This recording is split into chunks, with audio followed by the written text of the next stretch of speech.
Series खजा की बारिश, किताब नंबर 2 बादल डकैत। आवाज लुबाबा हैदर, पेशकश मीरे कारवां। पार्ट 15। ड्राइवर ने कहा, सर मुंह अंधेरे हवलदार साहब मेरी टैक्सी लेकर चले गए थे और मुझे यहाँ उतार गए थे। साधु उसी वक्त थाने पहुंच गया। मकतूल हवलदार की तलाश शुरू हो गई, मगर वो कहाँ मिल सकता था। मांजरेकर ने टैक्सी ड्राइवर को बुलाकर उससे पूछताछ शुरू कर दी कि हवलदार के साथ दूसरा आदमी तो कोई नहीं था। क्या वो किसी औरत के ताकुब में गया था? क्या आगे भी कोई टैक्सी जा रही थी? ड्राइवर ने यही कहा कि वो नींद में था। हवलदार साहब ने उसे टैक्सी से बाहर निकलने और ऐसी जगह रहने की हिदायत की और खुद टैक्सी लेकर चले गए। अजीब मुअम्मा बन गया था। इंस्पेक्टर मांजरेकर भी जिसे हल नहीं कर पा रहा था। उसके हुक्म से लखीबाई की दरिया हगली वाली कोठी और सोनागाची वाले कोठे की सख्त निगरानी शुरू कर दी गई। सीआईडी के आदमियों की नफरी में भी कुछ इजाफा कर दिया गया। इस दौरान मकतूल हवलदार की तलाश बराबर जारी रही, लेकिन उसका कुछ पता न चल सका। जिस रोज मकतूल हवलदार गुम हुआ था, उसी शाम को मांजरेकर लखीबाई के पुराने बंगले पर आया। वो सफेद कपड़ों में था और ये मालूम करने आया था कि उस रोज चंदा घर से तो निकल कर नहीं गई थी। लखीबाई ने मांजरेकर के लिए चाय और पान मंगवाया। नजमी अपने कमरे में बनाव सिंगार कर रही थी, क्योंकि आज रात को उसे इस बंगले के तहखाने में उन इज्जतदार, अमीर और अधेड़ उम्र तमाशबीनों के आगे मुजरा करना था जो सोनागाची में चंदाबाई के कोठे पर जाकर उसका गाना नहीं सुन सकते थे। मांजरेकर एक तजुर्बेकार पुलिस ऑफिसर था। बंगले में दाखिल होते ही उसने बूढ़ी मुलाजमों की तरफ ले जाकर ये मालूम कर लिया था कि चंदा सुबह सुबह दरिया पर नहाने गई थी, और जब वो वापस आई तो दिन चढ़ा हुआ था और उसके बाल गीले थे। मराठा पुलिस इंस्पेक्टर मांजरेकर लखीबाई से इधर उधर की बातें करने लगा। उसने लखीबाई को यही कहा कि वो यूं ही इससे मिलने आ गया है, लेकिन लखीबाई एक जहांदीदा नायिका थी। वो समझ गई कि मांजरेकर किसी मार पर आया है और जरूर कहीं कोई न कोई गड़बड़ हो गई है। नजमी ने भी जब अपने छोटे से कमरे में साड़ी बदलते वक्त इंस्पेक्टर की आवाज सुनी तो उसका दिल एक लम्हे के लिए भी जोर से ना धड़का। वो खूब जानती थी कि ये बदमाश इंस्पेक्टर उसी खुफिया हवलदार की गुमशुदगी का सुराग लगाने के लिए आया है, जिसकी हड्डियां भी शायद जलकर राख हो चुकी हों। नजमी ने कानों में सोने के कीमती बुंदे पहने, गर्दन और कानों के नीचे आला कलोन का स्प्रे किया। एक बार फिर आईने में अपने हुस्न जमाल का जायजा लिया। अब नजमी के चेहरे पर वो लाहौर में कॉलेज के जमाने वाली मासूमियत और नूरानी जमाल नहीं रहा था, जो पाकबाज और इफ्फाशार लड़कियों का तुर्रा इम्तियाज होता है। उसके चेहरे के नक्कुश कतरे गहरे और करख्त हो गए थे। आंखों में फितरी हया की जगह एक बेबाकी उभर आई थी, लेकिन उसके बावजूद वो अभी जवान थी और उसके सरापे में एक ऐसी कशिश थी कि कलकत्ते की मोटी मोटी तोंदों वाले सेठ उसे देखते ही अपनी तोंदे संभालने लगते थे। इस दौरान नजमी ने दूसरा काम यह किया कि अपने कमरे में आते ही दरवाजा बंद करके पिस्तौल की नाल को अच्छी तरह साफ करके उसमें थोड़ा सा तेल डाल दिया, ताकि बारूद की हल्की सी बू भी बाकी न रहे। यह पिस्तौल उसने लखीबाई की अलमारी में वहीं रख दिया जहां वो रात को पड़ा रहता था। जब नजमी बंद संवर कर बाहर आई तो मांजरेकर उसकी खूबसूरती से मुतासर हुए बगैर न रह सका। अपनी छोटी छोटी मूंछों पर उंगली फेरते हुए नजमी की तरफ हविस ज़्यादा नजरों से घूरते हुए बोला, लखीबाई, चंदा तो रोज बरोज सुंदर होती जा रही है। लखीबाई पान लगा रही थी तो मुस्कुराकर बोली, ये सब तो भगवान की कृपा है। नजमी ने हाथ जोड़कर मराठा इंस्पेक्टर मांजरेकर को नमस्कार किया और लखीबाई के पास तख्त पर बैठ गई। लखीबाई ने तश्तरी में पान और छालियां लगाकर नजमी को दी। नजमी ने मांजरेकर को बड़े तवायफाना सलीके से पान पेश किया। मांजरेकर ने पान उठाते हुए नजमी की आंखों में आंखें डाल दी। तुम सुबह दरिया पर स्नान करने भी जाती हो चंदा? नजमी अब वो नजमी नहीं रही थी कि पुलिस इंस्पेक्टर से ऐसी बात सुनकर घबरा जाती या उसके चेहरे का रंग उड़ जाता। जराइम पेशा लोगों, स्मगलरों और कातलों के माहौल में रहते हुए उसे एक अरसा बीत गया था। वो पुलिस के तमाम हथकंडों से अच्छी तरह वाकिफ हो चुकी थी। उसे मालूम था कि पुलिस दिल का राज कैसे उगलवाती है। नजमी ने इंटेलिजेंस के हिंदू हवलदार को कत्ल किया था और उसे उस पर कोई निदामत, घबराहट और परेशानी नहीं थी। अगर वो जिंदा होकर उसके सामने आ जाता तो वो एक बार फिर उसका खून कर सकती थी। नजमी ने मांजरेकर की तरफ घूर कर देखा। उसे इस मराठा इंस्पेक्टर से भी तो बदला लेना था, इसका भी तो खून करना था। नजमी ने तंजिया लहजे में कहा, क्यों? क्या मैं सुबह दरिया पर स्नान करने नहीं जा सकती? क्यों नहीं चंदा भाई, तुम जहां चाहे जा सकती हो। लखीबाई ने चंदा की तरफ देखकर पूछा, क्या तुम सुबह दरिया पर स्नान करने गई थी चंदा? हाँ मौसी, सुबह दरिया पर नहाने को बहुत जी चाह रहा था मेरा। मांजरेकर को पता चल चुका था कि नजमी यानी चंदा दरिया पर सुबह सुबह नहाने गई थी, मगर दिन चढ़े वापस लौटी थी। पर उसने ये बात वहां न दोहराई। चंदा से उस वक्त कुछ पूछना मुनासिब ख्याल ना किया اور تھوڑی دیر بیٹھ کر وہاں سے اٹھایا۔ مانجریکر کے جانے کے بعد لکھی بائی نے نجمی کو ہلکی سی ڈانٹ کے ساتھ کہا، مت جایا کرو دریا پر صبح صبح۔ ایسی کون سی بات تھی؟ بہاری سے کہہ دیتی، وہ تمہیں جمنا کے پانی کی گھاگھر بھر کر یہاں لا دیتا۔ تمہیں نہیں معلوم پولیس والوں نے ہمارے پیچھے CID والے چھوڑ رکھے ہیں، بھگوان ہی سمجھے ان کو، میں تو بڑی کٹھنائی میں پھنس گئی ہوں۔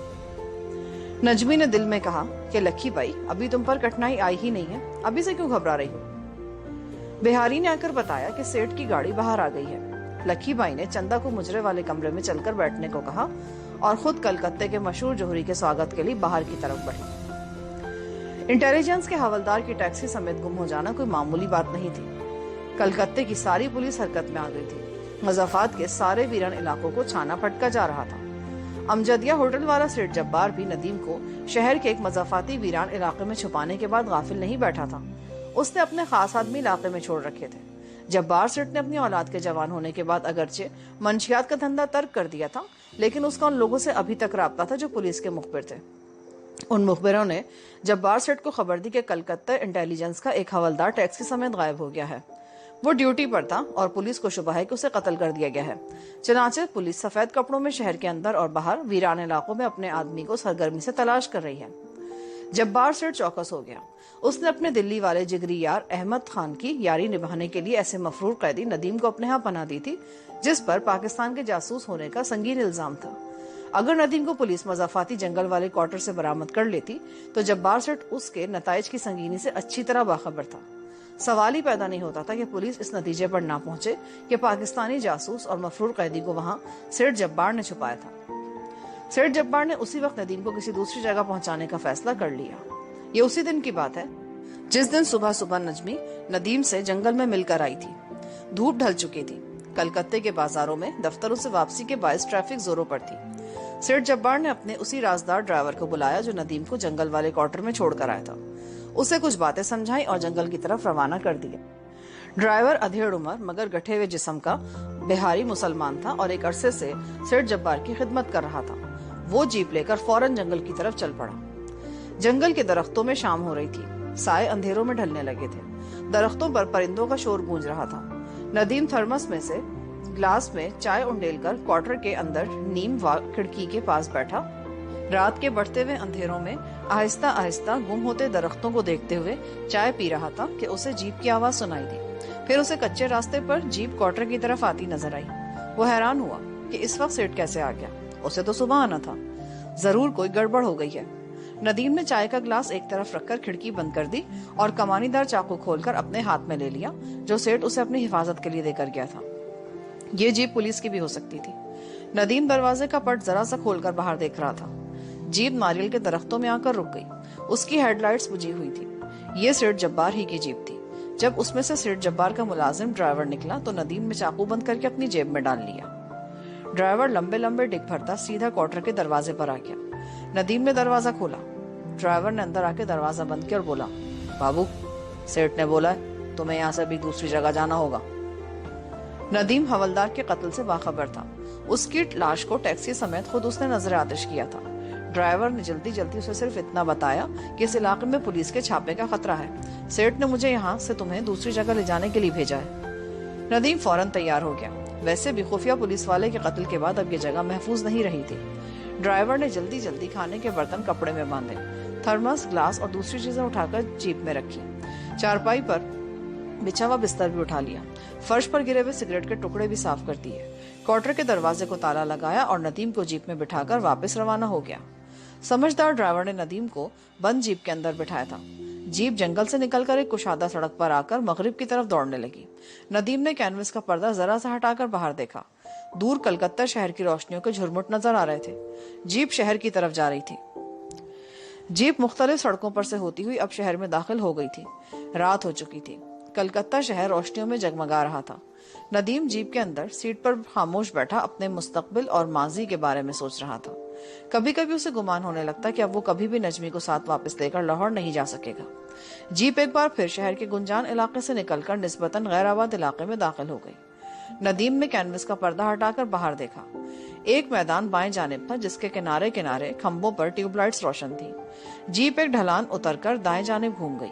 यहाँ ऊंची ढलानी छतों वाले माल गोदाम से बने हुए थे। एक गाड़ी तेजी से पीछे की तरफ गुजर गई। यहाँ फिजा में दरियाई सरकंडों की मरतूब बू रची हुई थी। यकीन ये दरिया के साहिल का इलाका था और दरिया हेगली यहाँ से ज्यादा दूर नहीं था। जीप उन गोदामों के दरमियान एक तंग सी गली में दाखिल होकर एक तरफ दीवार के साथ रुक गई। ड्राइवर जल्दी से नीचे उतरा। उसने नदीम को साथ लिया और एक माल गोदाम के बड़े दरवाजे के पहलू में छोटे दरवाजे का ताला खोलकर नदीम को अपने पीछे आने का इशारा किया। ये इलाका नीम अंधेरे में डूबा हुआ था और बिल्कुल सुनसान था। कोने में एक माल गोदाम की दीवार के ऊपर एक कमजोर रोशनी वाला बल्ब जल रहा था।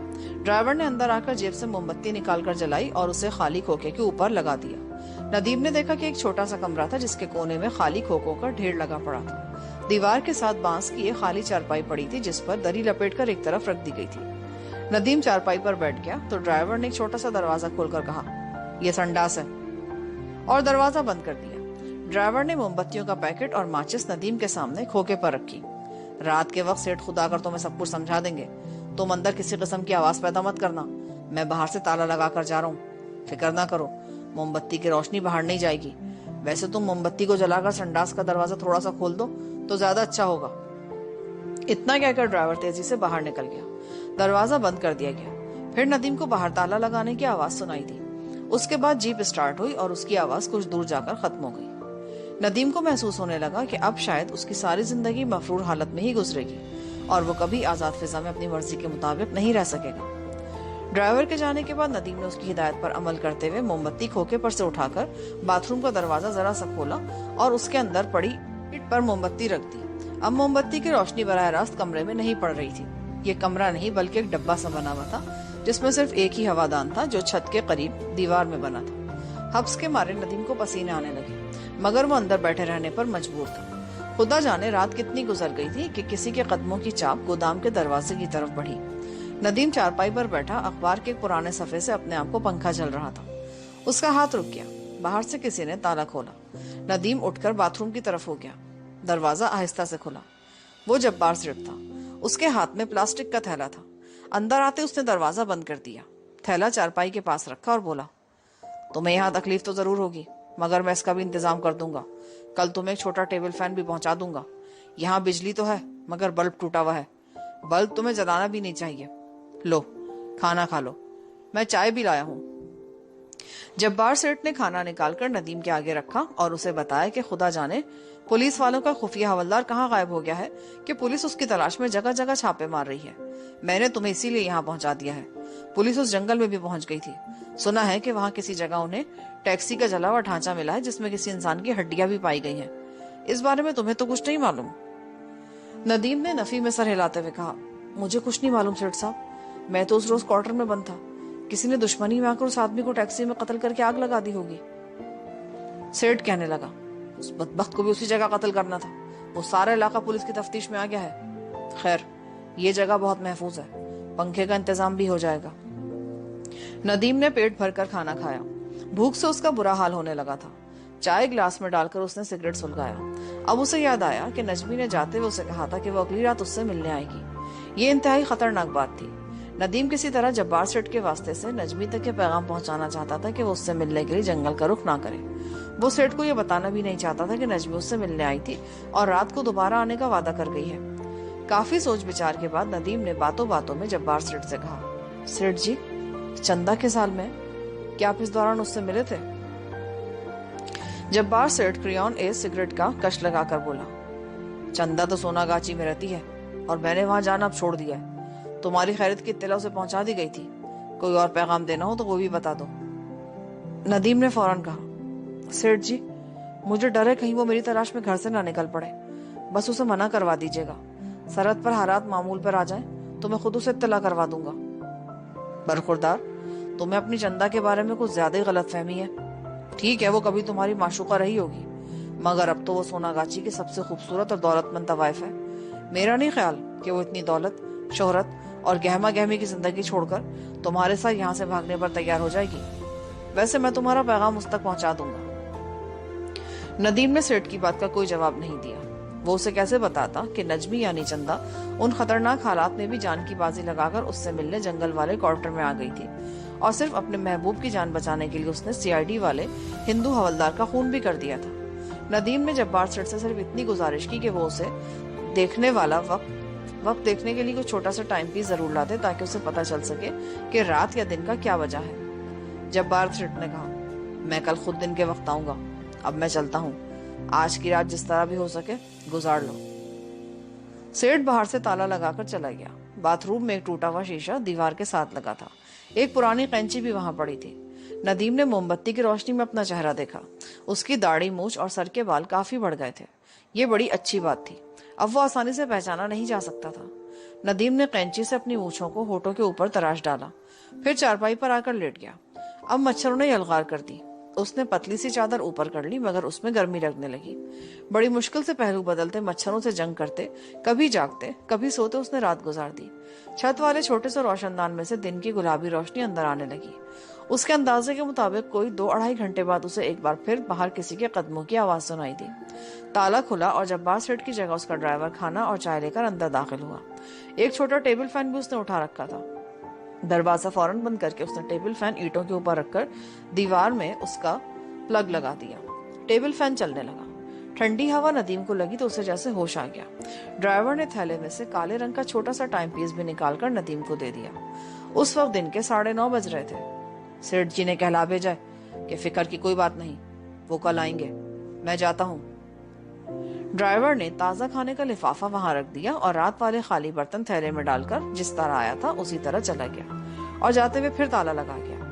ندیم ایک طرح سے قید تنہائی میں پڑ گیا تھا، مگر وہ باہر بھی نہیں نکل سکتا تھا۔ اب تو مقتول حوالدار کی جلی ہوئی لاش کا ڈھانچہ بھی پولیس کو مل چکا تھا۔ پولیس پہلے سے زیادہ چوکس ہو گئی ہوگی۔ کھانے میں نان، مچھلی اور ساگ کا سالن تھا۔ یہ امجدیہ ہوٹل کا ہی کھانا لگتا تھا۔ چائے کا تھرموس بھی ساتھ تھا۔ ندیم نے کھانا کھا کر چائے پی اور سگریٹ سلگا کر چارپائی پر نیند براز ہو گیا۔ ٹیبل فین کی ٹھنڈی ہوا اس کے سارے جسم پر پڑ رہی تھی، جس سے اسے بے حد فرحت مل رہی تھی۔ وہ دل ہی دل میں خدا سے دعائیں مانگنے لگا کہ سرحد پر سیکیورٹی کم ہو اور وہ نجمی کے ساتھ سرحد پار کرنے میں کامیاب ہو جائے۔ یہ اسی دن کی رات کا ذکر ہے۔ ندیم کلکتہ شہر کے باہر والے ویران علاقے کے گودام کے تنگ و تاریک کمرے میں چارپائی پر لیٹا نجمی کے تصور میں گم تھا۔ دوسری طرف اس کے کالج کے زمانے کی محبوبہ نجمی اور کلکتہ کی چندا بائی رقاصہ سونا گاچی والے اپنے چوبارے میں شہر کے کروڑ پتی اوباش ہندو ٹھیکیدار بھٹاچاریہ جی کے سامنے محو رقص تھی۔ شراب اڑ رہی تھی۔ موٹا ہندو بنگالی سیٹھ چندا پر 100 کے نوٹ نچھاور کر رہا تھا، جنہیں چندا ناز و ادا سے اٹھا اٹھا کر لکھی بائی کے حوالے کیے جا رہی تھی۔ ہارمونیم بج رہا تھا، طبلے پر تال پڑ رہی تھی، چندا رقص کر رہی تھی۔ کمرہ بجلی کی روشنی میں جگمگ کر رہا تھا۔ سارنگی بجانے والا جھوم جھوم کر سارنگی بجا رہا تھا۔ آج کئی دنوں کے بعد ٹھیکیدار گانا سننے کے لیے آیا تھا۔ اسے ٹھیکیدار سیٹھ سے انعام پانے کی امید تھی۔ چندا خود جام بنا کر موٹے بنگالی سیٹھ کو پیش کرتی۔ سیٹھ کی آنکھیں چڑی ہوئی تھیں۔ اس کا باڈی گارڈ بھی نشے میں جھوم رہا تھا۔ رات آدھی سے زیادہ گزر چکی تھی۔ سونا گاچی کے بازار میں اب شام جیسی رونق نہیں رہی تھی۔ صرف بند کوٹھوں کے اندر ہی مجرا ہو رہا تھا، جہاں شریف تماش بین اور وہ لوگ جنہوں نے بعض طوائفوں کو رکھیل بنا کر رکھا ہوتا ہے اور ہر ماہ بھاری رقم خرچ کے لیے دیتے ہیں، صرف وہی آدھی رات کے بعد سونا گاچی میں آتے ہیں۔ سیٹھ بھٹاچاریہ بھی چندا کو ہر ماہ 5000 روپے خرچ کے طور پر دیتا تھا۔ آج وہ اس کا مجرا سننے آیا تو کوٹھے کا دروازہ اندر سے بند کر دیا گیا۔ اب کوئی دوسرا تماش بین وہاں نہیں آ سکتا تھا۔ لکھی بائی کی دوسری زرخرید طوائف اور نجمی یعنی چندا بائی رقاصہ کی سہیلی کرشنا کا اوپر والی منزل میں مجرا ہو رہا تھا۔ وہاں لکھی بائی کا باڈی گارڈ دھومل بدماش نگرانی پر مامور تھا۔ نجمی ایک پرانی سی گھٹیا اردو کی کوئی غزل گاتے ہوئے مجرا کر رہی تھی۔ سیٹھ جھوم جھوم کر 100 کے نوٹ نچھاور کیے جا رہا تھا کہ بازار میں لکھی بائی کے کوٹھے کے نیچے 2 جیپیں آ کر رکی۔ اوپر طبلے اور گھنگروں کے شور میں ان جیپوں کے رکنے کی آواز سنائی نہ دی۔ لکھی بائی خوشی سے پھولی نہیں سما رہی تھی۔ سیٹھ 5000 تو ہر مہینے بھجوائی دیتا تھا، مگر آج رات وہ دھڑا دھڑ دولت لٹا رہا تھا اور لکھی بائی دونوں ہاتھوں سے سمیٹے جا رہی تھی۔ چندا نرت کرتے ہوئے بد شکل ادھیڑ عمر بنگالی سیٹھ کے قریب آئی تو اس نے اسے کلائی سے پکڑ کر اپنی طرف کھینچا۔ چندا نے کافرانہ ادا سے کلائی کھینچی تو موتیے کے پھولوں کا گجرا ٹوٹ کر سیٹھ کے ہاتھوں میں رہ گیا۔ سیٹھ نے ہائے مار ڈالا ظالم کا نعرہ لگایا اور نوٹوں کی گڈی کھول کر چندا پر نچھاور کر دی۔ نوٹ چاندنی پر بارش کی طرح گرنے لگے۔ این اسی وقت سیڑھیوں میں بھاری قدموں کی آواز سنائی دی۔ तबले, घुंघरू और हारमोनियम के शोर में भी जहांदीदा लक्की बाई ने ये आवाज सुन ली। वो फौरन समझ गई कि ये किसी तमाशबीन के कदमों की आवाज नहीं है। इस आवाज में बेबाकी थी। लक्की बाई को पुलिस का ख्याल आया, मगर वो तो पुलिस को हर रोज उनका कमीशन बाकायदगी से पहुंचा देती है, फिर ये कौन हो सकता है? दरवाजे पर बाहर से किसी ने जोर से हाथ मारा। साथ ही भारी आवाज में किसी ने तहमकाना अंदाज में कहा, दरवाजा खोलो लक्की बाई। यहाँ पर पार्ट 15 का अख्तिताम होता है। आगे कहानी सुनने के लिए पार्ट 16 समाप्त फरमाएं।